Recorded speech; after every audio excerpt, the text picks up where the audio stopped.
최근에 실족해가지고 최근은 아니에요. 좀 됐는데 이제 다른 길을 가고 있는 제 친구 목사 한 명이 있어요. 어느 날 갑자기 그 친구 목사가 커뮤니티 글 하나 보내줬어요. 본인이 늘 다니는 커뮤니티인가 봐요. 박수홍 씨와 관련된 내용이었는데요.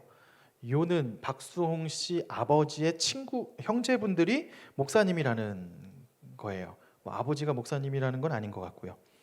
그리고 나서 그 밑에 단 댓글들을 캡처해서 보내줬어요. 댓글을 보면 거기 커뮤니티에 있는 분들이 굉장히 화가 많이 나 있는 거를 볼 수 있어요. 그 친구가 저한테 이런 걸 보낸 이유는 뻔해요. 사실 뭐 기독교 이미지, 목사 이미지 어떡하냐 뭐 등등 이런 의도로 보냈어요. 현대의 기독교 이미지는 그리 좋지 않아요. 뭐 좋지 않아요. 교회 다닌다고 하면 우리 간호사도 계시겠지만 병원 계시는 분들은 코로나 기간에 교회 가면 눈치 진짜 많이 봐야 했다고 하고요. 뭐 등등 뭐 수많은 이미지는 좋지 않아요 등등. 근데 제가 그 친구한테 반문했어요. 야 원래 목사는 사자 밥도 되는 사람들인데 뭘 욕 먹는다고 뭐 별거냐라고 이야기를 좀 했는데 굳이 이미지가 좋아져야 할까요? 왜 이게 이미지가 좋아지는 게 중요할까?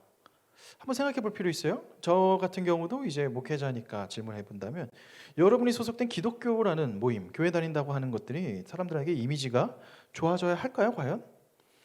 어떤 시대에는 목회자들이 앞다투어서 그리스도인들은 앞다투어서 사자밥이 됐어요. 또 어떨 때는요 혁명이 일어나서 그냥 단두대로 다 사라지기도 했습니다. 굉장히 비참하게 아편 파는 자들로 해석되고 죽임을 당하기도 했어요. 지금도 그런 국가들이 있고요. 여전히 박해받는 국가들이 있습니다. 왜 기독교는 신뢰를 받아야 된다고 생각하지? 라는 질문을 본질적으로 해볼 수 있어요. 혹자는 이야기를 해요. 기독교가 본질적으로 해야 될 거 잘하면 인정받을 것이라고. 뭐 틀린 말은 아니에요. 그렇다면 본질이 뭔가?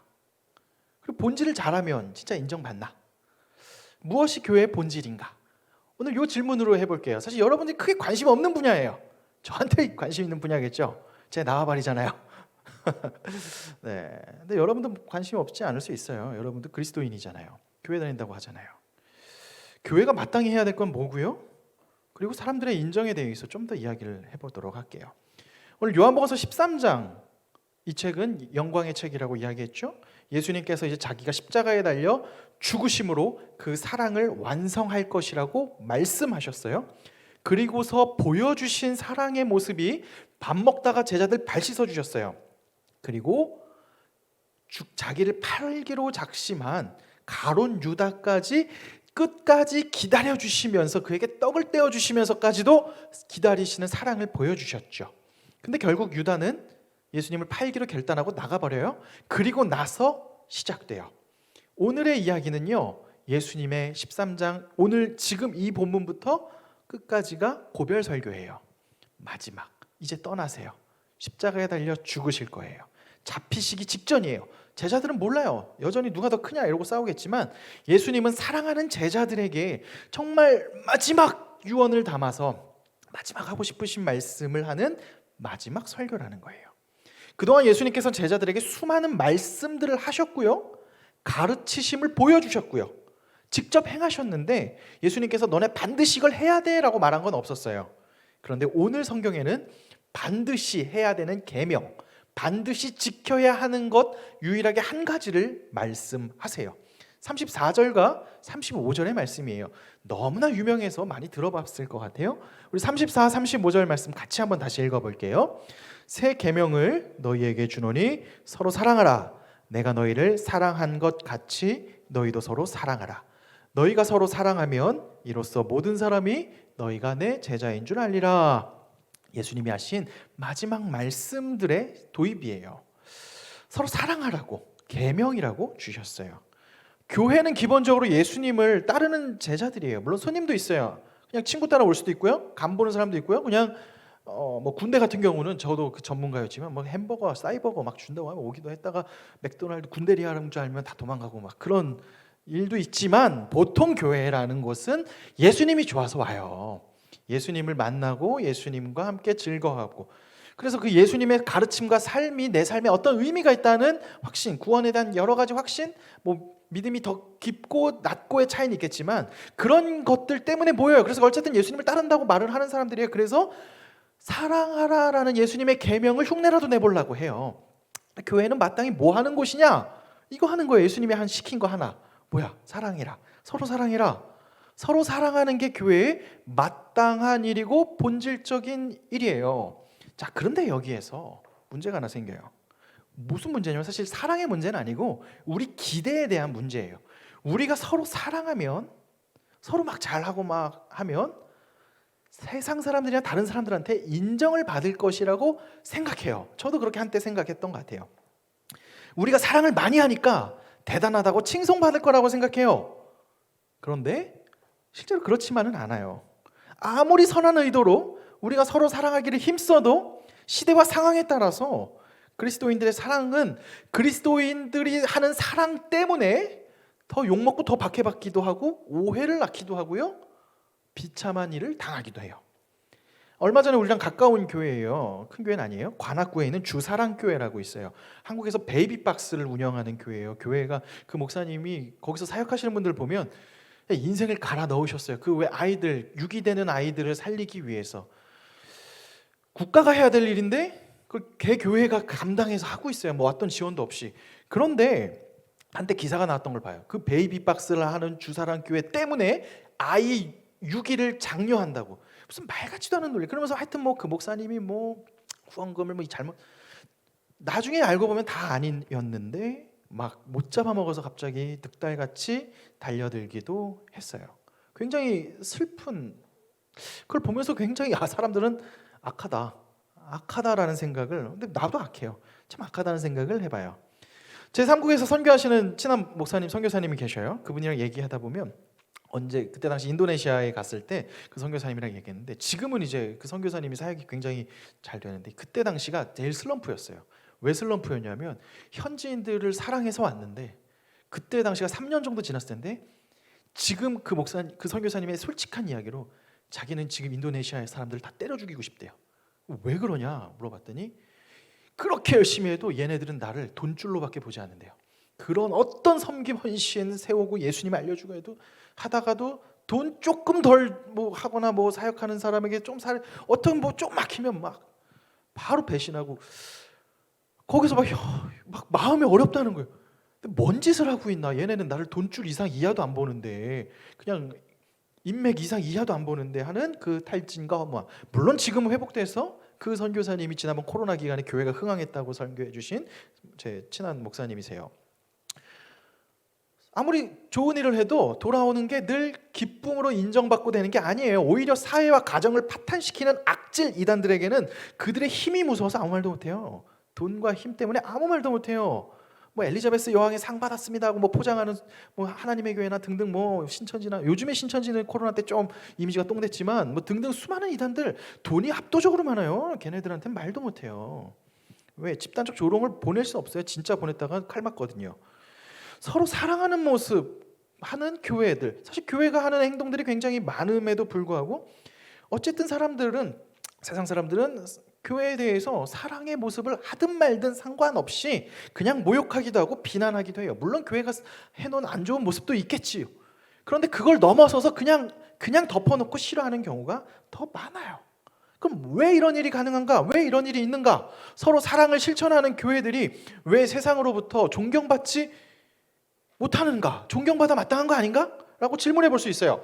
근데 요한복음서 15장 19절에 예수님이 답을 미리 말하세요. 19절에 이런 말씀을 하세요. 너희가 세상에 속하였으면 세상이 자기의 것으로 사랑할 것이나 너희는 세상에 속한 자가 아니요 도리어 내가 너희를 세상에서 택하였기 때문에 세상이 너희를 미워하느니라. 여러분, 진짜 예수님을 믿는 사람들로 살면 세상이 미워해요. 세상이 쓰는 편법과 방법과 다른 길을 가요. 세상은 힘의 논리로 가요. 적자생존 효용성의 가치로 이렇게 가요. 근데 기독교는 그렇지 않아요. 여러분이 회사에 있다고 생각해 보세요. 여러분이 사장님이에요. 사장님인데 돈값 못하는 애가 있어요. 월급 루팡에 얘는 진짜 노답이에요. 그럼 어떻게 잘라야지. 세상의 법칙이 기본적인 이 세상의 효용성의 룰이에요. 그런데 내가 그리스도인이라고 해서 끝까지 품어줘야지. 미친놈 소리 들어요. 이상한 소리 들어요. 같이 일하는 직원들이 우리 사장님은 마음이 박애주의. 아니요. 호구로 봐요. 진짜 그리스도인 따르면요 여전히 박해받아요. 사실 예수님을 따르고 사랑한다고 했을 때 우리는 당연히 인정이 피드백으로 올 거라고 생각하는 건 당연한 게 아니에요. 오면 땡큐인데 안 오는 것도 당연한 일이에요. 이걸 기억하셔야 돼요. 무관심을 넘어서 그것 때문에 박해할 수도 있어요. 제가 예전에 어렸을 때 기억나는 우리 지금은 선교사님으로 계신 누님이 있어요. 우리 교회에 당시 중고등부, 제가 초등학교 때인데 중고등부 형들이 막 왔었어요.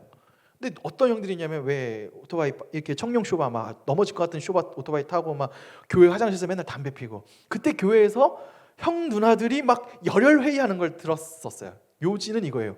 쟤네들 여기 오면 안 된다. 착한 애들 다 물들여서 분위기 흐린다 하는 파가 있었고, 그 선생님이었던 지금 선교사로 가셨던 그 누나는 아니다, 교회가 받아줘야지. 세상 우리 교회도 다르지 않아요? 영신교회가 지금 여기 아파트 단지 생겨서 그렇지 예전에 그 범죄의 도시 나온 동네잖아요. 다르지 않아요. 여기도 항상 그 논리가 있었을 거예요. 어떻게 교회에서 담배를 피워? 왜 이런 등등등등. 교회 그렇게 그럼 사랑해서 받아주잖아요? 그럼 그들이 막 교회에 감사합니다 할 것 같아요? 뭐 그런 경우도 있겠지만 아니에요. 저희 그랬는데 그 친구들이 헌금통 털어갔어요. 뭐 걔네들이 나쁘냐? 뭐 그냥 뭐 있는 일이에요. 원래 헌금통도 잘 털어가고 스피커 뿌려가고. 그때 막 2002 월드컵 하니까 교회 드럼 훔쳐갔어요. 막 장구랑 다 훔쳐갔더라고요. 그래서 야 무슨 이렇게 훌리건 같은 느낌이 나요? 괜찮아요. 참 그럼 어떻게 해요? 하지 말아야 되나? 여기서 질문할 수 있어요. 교회는 뭐 해야 돼요? 그럼 다른 마케팅을 찾아야 되나? 사람한테 인식이 좋아지려면 막 세련되게 나이스하게 향기 뿡뿡 나고 막 치톤피트 향 팔듯이 막 예수 향기 느낀적인 느낌만 계속 파는 그런 짓거리를 해야 될까요? 아니라는 거예요. 마케팅을 찾는 게 우리의 목적이 아니에요. 예수님은 제자들이 박해받는 이유에 대해서 요한복음 15장 18절 바로 전절에 이런 얘기를 해요. 세상이 너희를 미워하면 너희보다 먼저 나를 미워한 줄 알라. 세상은 예수님 싫어해요. 세상은 예수님 미워합니다. 예수님을 미워한 세상은 결국 그 예수님을 죽였어요. 예수님은 이런 상황 속에서도 담대하게 사명을 향해 걸어갔어요. 사명은 세상을 향하신 하나님의 마음, 예수님의 십자가로 지시기 위한, 죽기 진짜 싫죠. 그래서 땀방울이 핏방울이 될 때까지 기도하셨지만 그 사랑을 실천하기 위해, 하나님의 영광 받으심을 위해 주님이 걸어가신 그 길, 그래서 자신이 죽음으로 말미암아 신이 되신 인간이 되신 신이, 하나님이 직접 죽으심으로 말미암아 하나님과 사람 사이에 깨어졌던 관계가 회복이 돼요.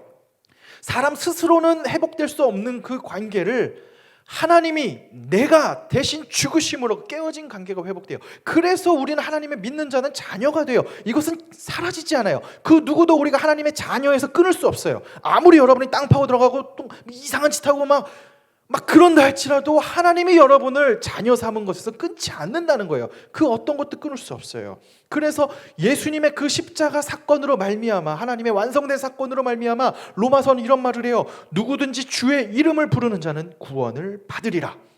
고대에는 도덕적으로 막 계율을 막 지키고 613개 지키고 더 지키고 막 지키고 경지에 이르렀어도 구원을 받을까 말까라는 생각과 이렇게 살았다면, 불안함 속에서 끝없이 내가 과연 구원을 받을지 말지 막 불안함 속에 살았다면, 예수 그리스도의 십자가 보혈은 명쾌해요. 누구든지 예수를 바라는 자는 구원을 받는다. 그 누구든지의 범주는 내가 생각하는, 여러분이 생각하는 상식의 범주를 넘어서요. 도덕적 범주를 넘어섭니다. 그 예수님의 사랑을 예수님이 보여주시고 그 사명을 걸어가셨어요. 사람들이 예수님을 박해하든 미워하든 욕하든 상관없이, 중요한 건 세상의 반응과 상관없이, 인정의 여부와 상관없이 가야 할 길을 가는 것, 이것이 사명의 길이고 이것이 예수님이 보여주신 사랑의 길이에요. 그 사랑의 길을 오늘 예수님은 우리한테 이야기해요. 자, 우리가 주님을 따르고 서로 사랑할 때 세상이 우리를 인정할 수도 있어요. 아유, 그럼 감사하죠. 땡큐베리 감사하죠. 근데 조롱하고 박해할 수도 있다고요. 인정하지 않을 수도 있어요. 교회 병준 형제가 우리 회장님이지만 막 신앙생활 잘하고 하면 누가 친해지고 병준 형제 교회 다니는 거 알잖아요. 꼭 물어봐. 교회는 왜 그래? 거기서 집회하는 저 목사는 또 왜 저래? 저랑 성도 같아. 전시 저 목사는 또 왜 저래? 막 등등 막 엄청 물어봐요. 내가 있냐고 물어본단 말이에요. 그런데 그런 이미지, 세상 사람들의 인정, 인식, 여기에 함정에 빠질 필요 없어요. 빠질 필요 없이 그저 우리는 예수님이 시킨 거 하면 돼요. 예수님을 믿고 감사하고 반응하는 자들은 예수님이 시킨 거래요. 그게 뭐예요? 서로 사랑하는 거예요. 그럼 서로 사랑은 뭐예요? 굉장히 막 구체적으로 어떻게 하냐? 사실 굉장히 잘 하고 있어요. 그래서 이건 짧게 좀 얘기해 볼게요. 요한 1서에서는요. 요한 사도의 이제 후속편이라고 할 수 있어요. 요한 1서 3장 16절에서 18절에는 실제로 형제 사랑을 어떻게 하는지에 대한 성경이 좀 나와요. 우리 16절에서 18절까지 말씀인데요. 같이 한번 읽어 볼게요. 그가 우리를 위하여 목숨을 버리셨으니 우리가 이로써 사랑을 알고 우리도 형제들을 위하여 목숨을 버리는 것이 마땅하니라. 누가 이 세상의 재물을 가지고 형제의 궁핍함을 보고도 도와줄 마음을 닫으면 하나님의 사랑이 어찌 그 속에 거하겠느냐. 자녀들아, 우리가 말과 혀로만 사랑하지 말고 행함과 진실함으로 하자라고 이야기해요. 여기 구체적으로 세 가지의 사랑, 형제 사랑을 어떻게 하냐, 서로 사랑 어떻게 하는 거냐. 난 너 사랑해 하면서 아무것도 안 해. 사랑이 아니에요. 사랑은 굉장히 다른 결이에요. 첫 번째 어떤 사랑을 이야기하냐면요, 형제 사랑은요, 서로 사랑은요, 희생하는 사랑에 대한 이야기예요. 요한일서 3장 16절은 분명히 이야기합니다. 그가 우리를 위하여 목숨을 버리셨으니 우리가 이로써 사랑을 알고 우리도 형제들을 위하여 목숨을 버리는 것이 마땅하니라. 와, 이거 뭐 어떻게 하라고? 죽으라고? 저 사람을 위해, 형제를 위해 목숨을 버리는 게 마땅하다는 이야기예요.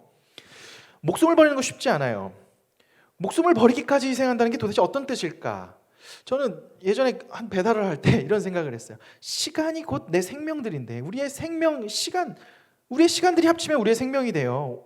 우리의 그 생명의 기간들은 다 정해진 때가 있겠지만 어쨌든 1시간, 2시간, 3시간, 4시간들이 합쳐서 내 인생이 되고 그 시간들이 합치면 내 생명이 되잖아요. 생명을 준다는 건 뭘까?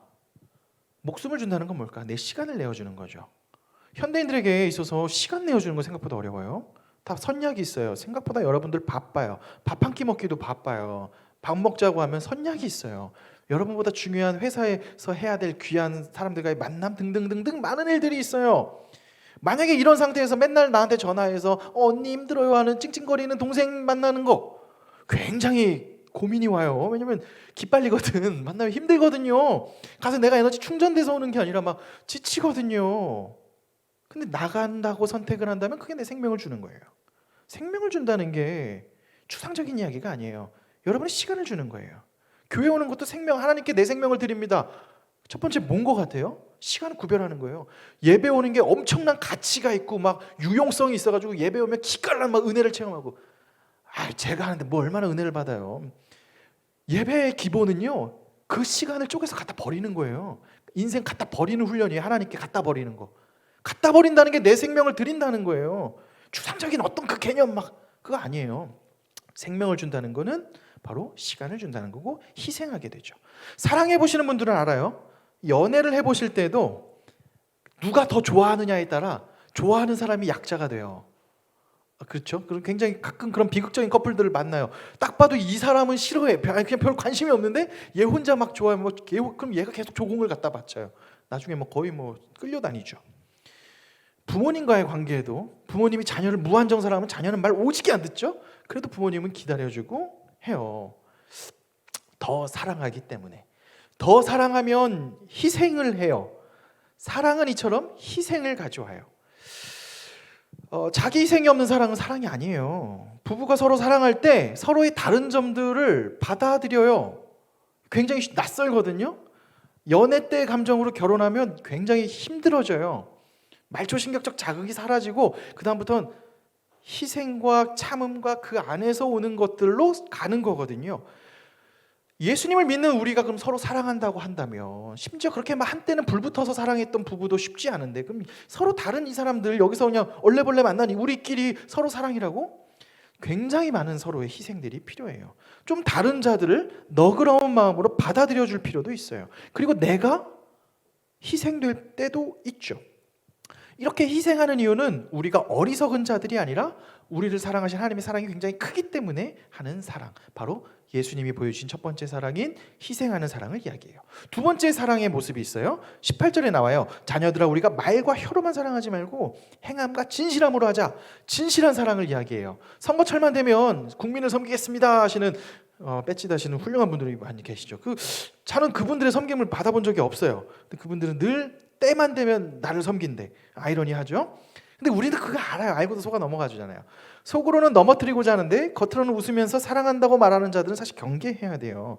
겉으로는 사랑을 말하지만 사실은 내 의를 드러내는 용도도 있죠. 상대에 대한 배려가 1도 없는 사랑은 진실한 사랑이 아니에요. 나는 한마디로 이거예요. 사자가 소를 사랑한다 그래서 소한테 소고기를 줘. 이건 가혹행위잖아요. 이거는 아니에요. 이걸 사랑이라는 이름으로 포장해요? 더 나빠요. 사랑은 이런 게 아니에요. 사랑은 내 마음으로 하는 게 아니라 진짜 진실한 사랑은 진실로 그 사람을 도와주고 싶으면 뭐가 그 사람을 위한 건지 살피게 되잖아요. 저 친구는 지금 어떤 상황인지, 저 친구 지금 강하게 드라이브를 걸어줄 때인지 아니면 기다려줄 때인지 그냥 멀리서 봐줘야 될 때인지, 이게 굉장히 어려워요. 이 진실한 사랑. 그런데 교회는 뭐냐? 이 진실한 사랑을 해요. 여우와 두루미처럼 서로 내 먹는 걸로 못 먹는다고 질타하는 게 아니라 상대에 맞춰서 배려해주고 기다리는 것. 이것이 진실한 사랑의 모습이겠죠. 그리고 세 번째 성경은 나와요. 17절에 이런 말씀이 나와요. 누가 이 세상의 재물을 가지고 형제의 궁핍함을 보고도 도와줄 마음을 닫으면 하나님의 사랑이 어찌 그 속에 거하겠느냐. 되게 구체적인 사랑을 이야기합니다. 구체적인 사랑은요, 실제 행동으로 디테일하게 이어지게 돼요. 여러분이 오고 있는 이 영신교회는 누군가의 헌신과 누군가들의 기도와 누군가의 인생을 걸고 여기까지 왔는데요. 제가 가끔은 그 할머니들 권사님들한테 이야기 듣다 보면 놀라운 이야기를 들어요. 여기 옛날에 영등포 지역이 이촌향도 시대 때 구로공단이 막 세워지면서 저기 특히 전라도 지역에서 많이 올라왔어요. 그 호남선 쪽이 여기 첫 번째 서는 데라서. 근데 이제 이촌향도 온 젊은이들이 뭐가 있어요? 그냥 맨몸에 일하러 왔지. 공돌이 공순이로 다 공단에서 일하시고 힘들잖아요. 근데 결혼을 해서 사는데 시칼 돈이 어디 있어요? 그냥 사는 거지. 교회 권사님들이 그런 얘기를 해요. 교회에 있는 젊은 청년 부부들이 막 사는데 결혼식을 못한 부부들이 동네에 많더래요. 그래서 뭘 해줬냐? 교회에서 합동 결혼식을 해줬대요. 그러니까 막 교회에서 준비해주고 막 드레스 맞춰주고 교회 돈 다 들여가지고 그들이 무슨 돈이 있어요? 해주고. 근데 권사님들 막 그 얘기에 그거 막 요리하냐고 막 허리가 휠 뻔했다고 막 등등등등. 그 옛날 이야기인데, 이 교회가 재미있는 거는요, 제가 이 교회를 굉장히 사랑하는 이유는요, 겉으로 보면 굉장히 투박한데 속으로 보면 굉장히 진짜 디테일하게 뭔 걸 다 했었어요. 뭐 저기서 뭐 한대 했었대. 그 얘기 잘 들어보면 실제로 그때 필요해서 많은 걸 했어요. 이 교회가 굉장히 구체적인 사랑들을 많이 표현했더라고요. 최근에도 많이 하고 있고요. 최근에도 우리 청년부에서도 마찬가지고, 어떤 한 분이 청년의 이야기를 듣고 감동을 받기도 하고 이것이 구체적인 사랑으로 표현되기도 하고 또 그 사랑이 또 내리사랑으로 나오기도 하고 이렇게 저렇게 저는 빈말이 아니라 지금 여기 청년부는 굉장히 다니고 싶어요. 저는 이런 교회를 다녀보고 싶었어요. 한 번도 못 다녔어요. 네, 다녀보고 싶어요. 왜? 우리가 뭐 사람이 많아서? 재밌어서? 재미는 있는 것 같은데 중요한 건 사랑이 넘쳐서인 것 같아요. 그럼 사랑이 뭐야? 추상적으로 커플 많으면 사랑인가? 아니에요. 저 옛날에 다녔던 지금의 와이프를 만난 그 교회는 제가 아는데 청년 커플이 겁나 많았어요. 뭐 이런 교회가 다 있나 할 정도로 막 몇십 커플이 있었어요. 그런 것이 사랑이 넘치는 교회라고 말하기는 어려워요. 뭐 그런 것도 장려하겠지만 그것이 아니라 여기 교회는 기다려주고 참아주고 자기 컨디션이 안 좋은데도 끝까지 기다려주는 형제들이 있어요. 일주일 동안의 삶도 굉장히 힘들고 바쁜데도 구체적으로 그 동생들이 더 힘든 걸 알아서 그곳에 가주기도 하고 또 자기가 번 돈을 그 동생들한테 뭘 사주기도 하고 음식을 사주기도 하고. 재밌는 게 사주면 아웃풋, 세상은 투자를 하면 아웃풋을 기대하잖아요. 아웃풋을 기대하지 않아요. 그냥 밑 빠진 독에 물 붓는 건데 다 그렇게 살아요. 신기하죠. 시간을 내주면 시간 있는 친구는 시간을 내주고 돈 있는 친구는 돈을 써주고 격려해주고 등등등등. 여러분의 가장님들이 많이 그렇게 하세요. 누가 시켜서 그런 건가? 아니에요. 그냥 그렇게 하세요. 구체적으로 사랑하는 거죠. 이미 우리가 하고 있는 거예요. 뭐 새로운 얘기를 한 거 아니에요. 성경에 나온 거. 희생하는 사랑을 이미 하고 있고요. 그리고 진실한 사랑을 이미 여러분들이 하고 계시고요. 구체적인 사랑도 이미 하고 계세요. 와, 잘하고 계세요. 사실 그래서 오늘 설교 본문을 스킵할까도 생각했어요. 잘하는 애들한테 뭘 또 얘기를 해. 근데 여기서 한 가지 더 중요한 게 있어요. 이 사랑의 핵심은 바로 요한복음 13장 34절에 나왔듯이 예수님께서 내가 너희를 사랑한 것 같이 사랑하는 거예요. 하나님의 사랑을 항상 받고 기억하고 났을 때 흘러가는 거죠. 그러고 보면 진짜 좋아요. 막 말씀도 서로 막 충분히 먹고 나누고 있고, 그러니까 자격 없는 우리를 구해 주셨고 구원해 주신 하나님의 은혜에 대한 반응이 이 교회에 흘러넘치고 있어요. 진짜 좋아요. 너무 훌륭하고 좋은 교회예요. 기대돼요. 미래가 더 기대되는 교회입니다. 그럼 이런 일을 할 때 어떤 반응들이 오느냐? 오늘 35절에 반응이 온다 그래요. 너희가 서로 사랑하면 이로써 모든 사람이 너희가 내 제자인 줄 알리라. 여러분들이 그리스도의 제자인 줄 알게 된다는 거죠. 누가? 믿지 않은 사람들, 외부 사람들, 뭐 다양한 사람들. 자, 근데 여기서 아까 제가 다시 도입 때 말했지만 아는 거랑 존경받고 칭찬받는 건 달라요. 교회에서 알았다 그래서 격려해 줄 수도 있죠. 외부에서 알았다 그래서 격려가 아니라 지들끼리만 쟤네들은 뭐 욕 더 먹을 수도 있어요. 뭐 그냥 기승전 싫으면 어쩔 수 없죠. 심지어 시련이 올 수도 있어요. 박해가 올 수도 있고요.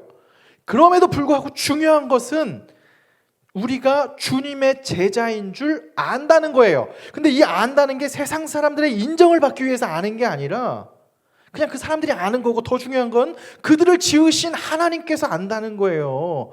하나님께서 그래서 그 사람들이 막 우리를 조롱하든 막 욕을 하든 뭐 때가 돼서 막 과도한 환호를 보내든 그건 중요하지 않아요. 하나님께서 그들을 택하실 때 샘플로 교회를 보여주시고 저런 모습이야. 내가 원래 만든 세상은 저런 모습을 보여주는 거야. 서로 사랑하는 건 저런 거야. 저 멀리 어딘가 이상향에 있어서 뭐 마더 테레사가 돼가지고 아무도 못해요. 그런 게 아니라 그냥 저기 있는 애들처럼 저렇게 사는 거야. 그게 교회에 현존하는 교회예요. 그게 영신교회의 모습이 되면 좋겠죠. 사람들은 뭐 박수를 보낼 수도 있지만 환멸을 보낼 수도 있고요. 그럼 알 수 없어요. 중요한 것은 사람의 인정이 아니라 우리의 모습을 본 하나님의 인정이죠. 그러니 우리는 세상의 인정에 일희일비할 필요 없습니다. 이미지에 따라서 주변 이미지 중요하지 않아요. 굉장히 중요한 것 같죠. 저도 굉장히 중요하다고 생각했어요. 2015년도에 제가 석사를 하나 더 알고 있을 때 그때 교회 이미지라는 게 굉장히 떨어져 있었어요. 교회 신뢰도 자체가 기독교, 천주교, 불교 중에 기독교는 제일 바닥이었었는데 재미있는 건 우리 동네 종교센터 이야기를 하면 교회였고요. 근데 신기하게 그 이미지가 막 많고 다르면 뭐 천주교가 압도적이고 그때 당시 불교 이미지 좋아가지고 막 압도적이었고 기독교 똥이었거든요. 근데 더 놀라운 건 그럼 다음 세대 인구, 종교 인구는 누가 있느냐 하면 기독교만 있어요. 놀랍죠. 이미지가 중요한 게 아니에요. 이미지 보려고 막 그들 뭐 하려고 물건 파는 세일즈맨들이 아니에요. 복음을 살아내는 사람들이에요. 살아낸 사람들의 보고 반응은 그때그때 달라요. 거기에 일희일비할 필요 없어요. 영신교회 청년들 여러분들에게 이제 제가 갈 날이 얼마 안 남아서 계속 좀 그 마지막 마음을 막 담아서 얘기하는 것 같아요. 어떤 상황 속에서 일희일비하지 마시고 그냥 사랑하시면 돼요. 예수님이 말씀하신 서로 사랑을 하시면 돼요. 교회는 이런 거예요. 그냥 원래 이런 거 해요. 사람이 늘어날 수도 있어요. 줄어들 수도 있어요. 그건 상관하지 마세요. 여러분의 소관이 아니에요. 부어주시면 오는 거, 말면 가는 거예요. 할 수 없어요. 그냥 우리는 그냥 주면 맡겨진 양들에 사랑하시면 돼요. 그게 교회고 그게 예수님이 하라는 거예요. 그리고 더 그 사랑을 받으면 누군가는 다음 세대들을 생각해서 교회 학교로 가기도 하고 영합으로 가기도 하고요. 어떤 한 형제가 자기 내년에 중등부를 하겠대. 내가 박수를 쳐줬어요. 와, 훌륭하다고. 가라고. 그래, 다 가. 가세요. 다음 세대 가세요. 고등부 다 가셔. 복음 하세요. 교회 사역할 때 많아요. 다음 세대 뭐 섬기고 등등등등. 또 나가서 나는 이걸 넘어서서 사회 선교를 하고 싶어. 하세요. 선교로 가세요. 땅 끝까지 가시기도 하고 아니면 가까운 곳에서 진짜 좋은 곳에 아까 뭐 주사랑교회 가서 봉사를 하는데 뭐 하고 싶으면 하세요. 그 사랑 다양한 반응도 알아서 하세요. 알아서. 뭐 이걸 하고 이 프로그램으로 하는 거 아닙니다. 기대하세요. 하나님이 알아서 인정해 주세요. 그러니까 사람들의 기대와 인정을 기대하지 마시고 예수님께서 말씀하신 하나님의 기대, 예수님께서도 하나님의 기대와 하나님의 인정으로 하나님을 기쁘시게 하기 위해 끝까지 사명의 길을 간 것처럼 지금 너무 잘하고 계시니까요. 계속 가세요. 이거에서 어떤 아웃풋을 기대하지 마세요. 아웃풋이 나오려고 하는 거 아닙니다. 우리 비즈니스 하는 거 아니잖아요. 제가 여러분과 비즈니스 하기 위해서 그럴 거면 신천지를 갔죠. 돈이 되니까. 제가 왜 여기 있겠어요? 진짜 예수님의 이야기를 하고 싶은 거죠. 예수님의 이야기는 흥망성쇠가 있을 수 있어요. 개교회는 흥망성쇠할 수도 있어요. 한 국가에서 복음이 사라질 수도 있어요. 그런데 하나님의 교회는 사라지지 않아요. 2000년 역사가 증명해주고 있고요. 지금도 앞으로도 끝까지 복음은 살아날 거예요. 어른들은 계속 이야기해요. 앞으로 시대는 젊은 사역자들이 없어진다. 신학교에 사람들이 없다. 교회 어떡하냐. 오늘도 저한테 그런 이야기 해주신 어른 장로님이 계셔요. 근데 저는 약간 그런 거에 먼저 좀 잘 들어드려야 되는데 저는 항상 그런 얘기를 해요. 이게 기회라고요. 위기 아니라고요. 위기 아니에요. 기회예요. 교회가 할 일을 하면 되는 거예요. 언제부터 우리가 숫자에 신경 쓰고 언제부터 규모에 신경 쓰고 이미지에 신경 쓰고 그거는 사회의 논리예요. 사회 비즈니스 논리예요. 아니에요. 우리는 예수님이 해야 할 일들 마땅히 걸어가면 됩니다. 그 사명을 서로 간직하고 같이 해보고 또 넘어지면 일으켜주고 세상에서는 야 너는 찌질이야. 교회에서는 아니야. 넌 하나님이 널 만들었어. 천하보다 귀해. 계속 서로 격려해주고 그렇게 가면 돼요. 잊지 마세요. 여러분이 하나님의 자녀인 것은 그 어떤 것도 끊을 수 없어요. 지금의 상태 상관없어요. 그러니 그 기쁜 마음을 가지고 할 수 있는 선에서 서로 사랑합시다. 지금처럼 계속 이 길 가셔서 나중에 언젠가 제가 뭐 한참 뒤에 뭐 영식교회 소식 들리든지 보면 좋을 것 같아요. 오, 이야, 제가 어떤 한 형제한테 내가 너 장로하면 화 한 번 해주겠다. 기쁠 것 같아요. 야, 네가 하면서 되게 기쁠 것 같아요. 하나님이 없다고 했지만 이 친구가 이제 교회의 기둥이 되는구나. 하나님의 역사는 그러하죠. 이 교회에 같이 서로 사랑하며 같이 걸어가는 저와 여러분 되시길 주님의 이름으로 축원합니다.